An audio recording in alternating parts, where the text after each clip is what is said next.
Câmara aprova projeto que permite ao aterro sanitário receber resíduos de outras cidades. Poder Legislativo realiza entrega do selo Empresa Cidadã 2016.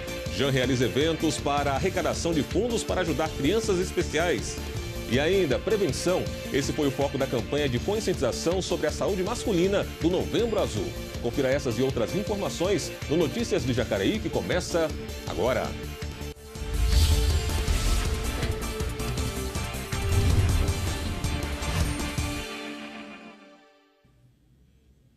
Olá! A 39ª sessão ordinária do ano aprovou 6 documentos discutidos na ordem do dia, entre eles o projeto do Executivo que altera o Plano Diretor Municipal. A proposta, aprovada por unanimidade em 2 discussões na mesma sessão, possibilita que outros municípios utilizem o aterro sanitário de Jacareí mediante autorização municipal e do órgão estadual competente sob exigências como o pagamento de preço público e do atendimento às condições estabelecidas pela administração. Os vereadores de Jacareí aprovaram na sessão da última quarta-feira projeto de lei do prefeito que autoriza o aterro sanitário a receber resíduos de outras cidades da região metropolitana do Vale do Paraíba. Para tanto, foi necessária uma alteração no texto da lei que trata do Plano Diretor de Ordenamento Territorial, a partir de autorização prévia do município e da CETESB, agência do governo do estado, responsável pela fiscalização e licenciamento de atividades geradoras de poluição. Segundo o líder do governo, a medida é possível depois da instalação e operação da unidade de biodigestão, que reduz o volume de resíduos no aterro, elimina o chorume, não emite poluentes, gera biogás e créditos de carbono e promove a inclusão social de catadores de lixo. Quem é da cidade, quem conhece o desenvolvimento da cidade, lembra que nós tínhamos um lixão, um aterro sanitário que não era chamado de aterro, e sim de lixão, porque tinha uma nota inferior a 5, numa escala de 0 a 10. Hoje nós temos um aterro sanitário com uma nota 10, medido pela CETESB, que é um órgão habilitado para fazer essa mensuração. Ou seja, a gente muda de conceito, a gente passa a estar na frente, ser vanguarda em termos de gestão de recursos, de resíduos sólidos. É a primeira cidade que tem uma usina de biodigestão aqui no Vale do Paraíba, na RM Vale. Ou seja, nós podemos agora receber, inclusive, os resíduos sólidos de outros municípios que não têm a possibilidade de tratar o seu resíduo. Não é porque não querem, é porque ambientalmente não conseguem fazer isso. E dentro dessa lógica da política nacional de celebrar convênios, parcerias com outros entes federados, é o que nós estamos fazendo nessa casa no dia de hoje. Apesar de favorável à proposta, o vereador Fernando da Ótica Original solicitou o adiamento da votação por 4 sessões para que fosse possível a realização de audiência para o debate público sobre o tema. Eles mandam o projeto para casa, coloca em caráter de urgência e aí vira essa bagunça que aconteceu aí no plenário. Por quê? Nós estamos falando de um momento onde nós vamos mudar o plano diretor do município, não é brincadeira. Estamos falando de lixo. Tá? Então a proposta é o quê? Receber lixo de outro município para ser colocado aqui no aterro sanitário da cidade. Então eu acho que isso daí tem que ser discutido com mais transparência. Eu acho importante que nós pudéssemos fazer uma audiência pública para trazer pessoas que entendam desta área de fato, para discutir melhor isso para o município. Agora, eu também não entendo, né, porque nós temos aí menos de 60 dias para este governo finalizar, e aí temos que aprovar um projeto a toque de caixa dessa forma. Então, eu acredito que é lamentável, sabe? Né? Então, eu votei favorável, mas com ressalva. Tá? Eu acho que nós teríamos, sim, que discutir muito melhor essa questão do lixo, porque pode, inclusive, trazer impacto ambiental para o nosso município, e isso não é brincadeira. Eu estou aqui para defender o povo, para defender a nossa cidade. Eu acho de extrema importância, até inclusive o vereador Edinho Guedes também votou favorável, né, ao adiamento do projeto, o vereador Maurício Raca também votou favorável ao adiamento do projeto, mas infelizmente a gente não conseguiu fazer com que esse projeto seja adiado. É uma pena. Em segunda discussão, o plenário rejeitou o projeto de emenda à lei orgânica que dá o direito à gratuidade do transporte público coletivo a pessoas portadoras de doenças crônicas em tratamento. Por se tratar de alteração da lei orgânica, o texto precisava do voto favorável de pelo menos 9 vereadores, mas obteve apenas 7. Com projetos de lei inscritos na ordem do dia, José Francisco pediu o arquivamento de sua proposta e o vereador Maurício Raca solicitou o adiamento de seu processo para a próxima sessão. Por fim, a Câmara aprovou 5 projetos de homenagens, sendo 4 da vereadora Rose Gaspar e 1 de autoria do prefeito, que denominou o pronto atendimento em construção na Rua dos Ferroviários, próximo à Avenida Davilino, de Dr. Telmo de Almeida Cruz, em homenagem ao médico e ex-prefeito de Jacareí. 20 de novembro foi o Dia Nacional da Consciência Negra. A data em homenagem a Zumbi dos Palmares, principal símbolo na luta contra a escravidão no país. Todo ano a data é um convite à reflexão, à necessidade de políticas públicas e principalmente ações no combate ao racismo. Infelizmente, ainda no século XXI, os números da intolerância racial crescem e devem ser motivo de preocupação de toda a sociedade. Todos somos diferentes. Nas religiões, crenças, costumes, gostos, etnias e na cor da pele. Seja qual for a sua, é importante e dever respeitar as outras. Nossos olhos sempre encontrarão as diferenças, as singularidades de cada um, a consciência de muitos e, infelizmente, a intolerância de tantos outros em forma de preconceito. Dentre as diversas maneiras de lutar contra esse preconceito e conscientizar as pessoas das diferenças, o dia 20 de novembro é uma data marcada para a reflexão da importância do combate à discriminação racial. Mas e você? Já sofreu discriminação ou presenciou alguma? Não. Presenciando assim nunca. Cara, é muito difícil. Às vezes tem umas piadas, né, maliciosas, alguma coisa assim, né, do tipo, mas assim, extremo não, nunca.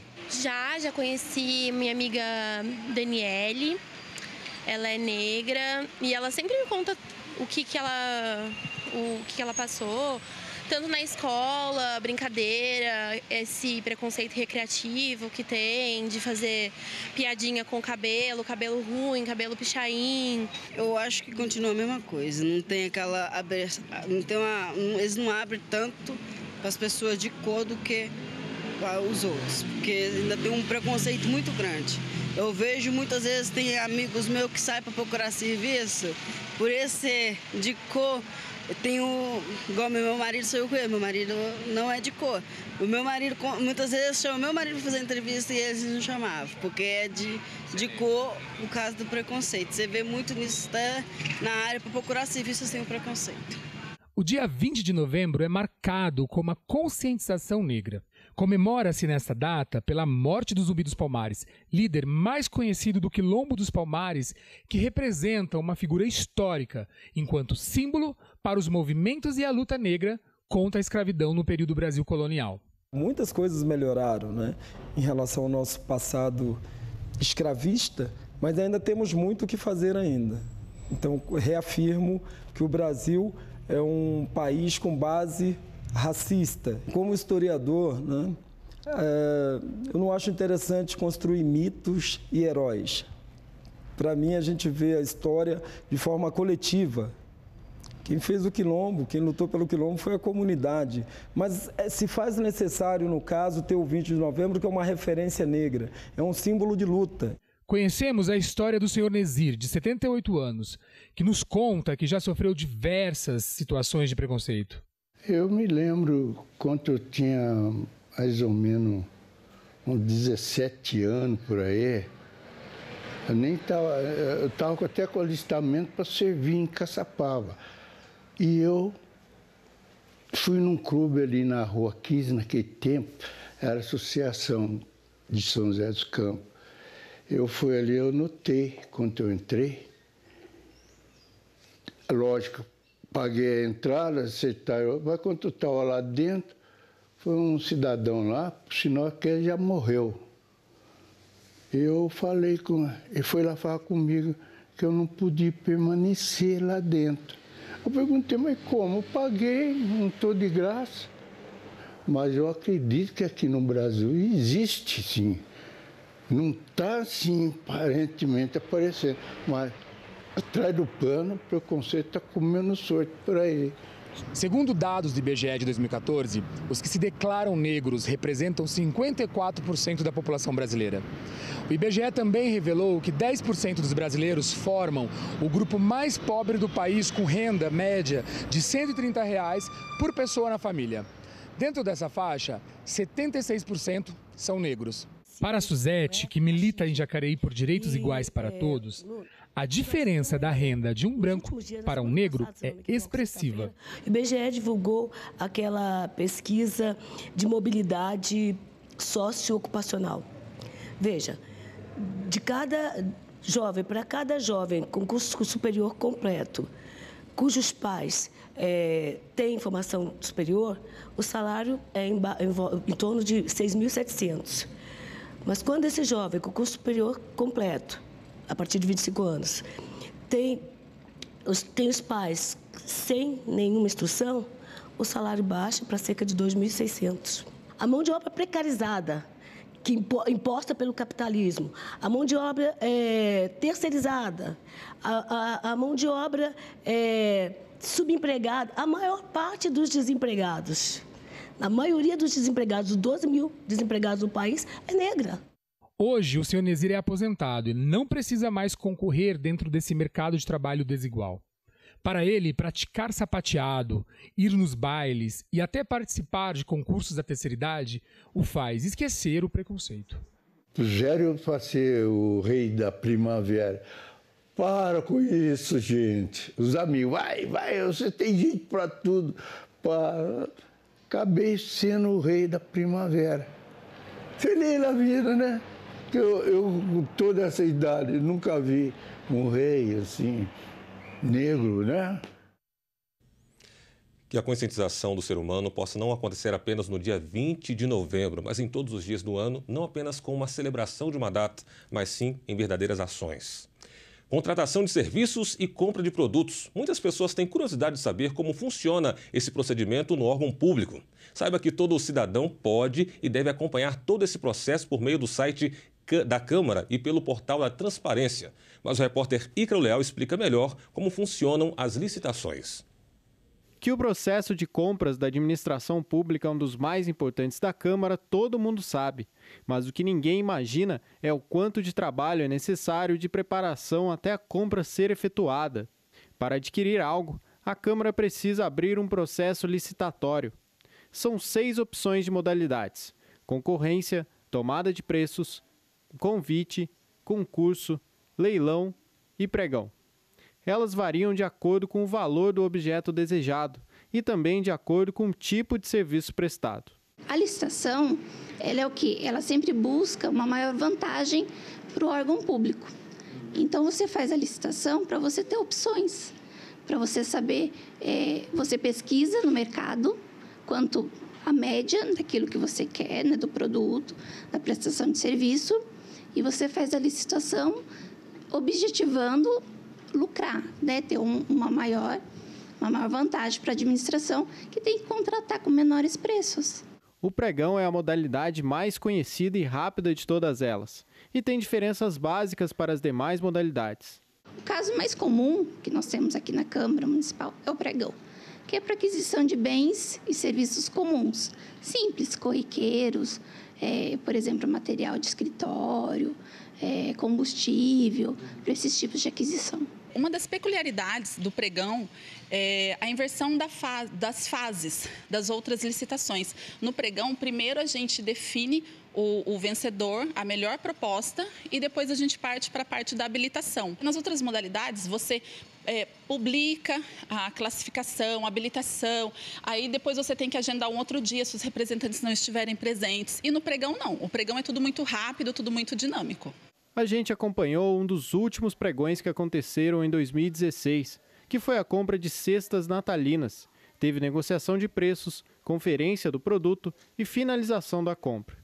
Acompanhar os processos de licitação é um dos objetivos também do Observatório Social de Jacareí, projeto pensado dentro do conceito Jacareí 2033, elaborado por pessoas sem vínculos partidários e com o intuito de acompanhar os trabalhos municipais. A função do observatório é observar ou seja, auxiliar a administração pública dentro das suas atividades, sobretudo naquelas questões das licitações, para que não ocorra erros de procedimento. Então, observado algum erro, o OAS ele comunica à respectiva autoridade da administração que está fazendo aquele certame público para que ele corrija aquele erro adequando-se às leis. Apesar de não ser mais transmitida ao vivo pela TV Câmara Jacareí, o munícipe pode continuar sabendo todos os detalhes dos pregões que acontecem na casa, acompanhando todo o processo no site da Câmara e os resultados pelo portal da Transparência. E para aqueles que quiserem participar como fornecedor, precisam ficar atentos às publicações oficiais. É muito importante que os fornecedores, que as empresas interessadas em fornecer para a administração, que elas consultem sempre a nossa página, que elas liguem aqui no nosso setor, para que a gente tenha cada vez mais fornecedores participando, desmistificando essa questão do pregão, que o pessoal acha que é um bicho de 7 cabeças, mas não é, e que venham cada vez mais participar aqui com a gente. Você vai ver ainda nesta edição, o Poder Legislativo realiza a entrega do selo Empresa Cidadã 2016. Os detalhes depois do intervalo.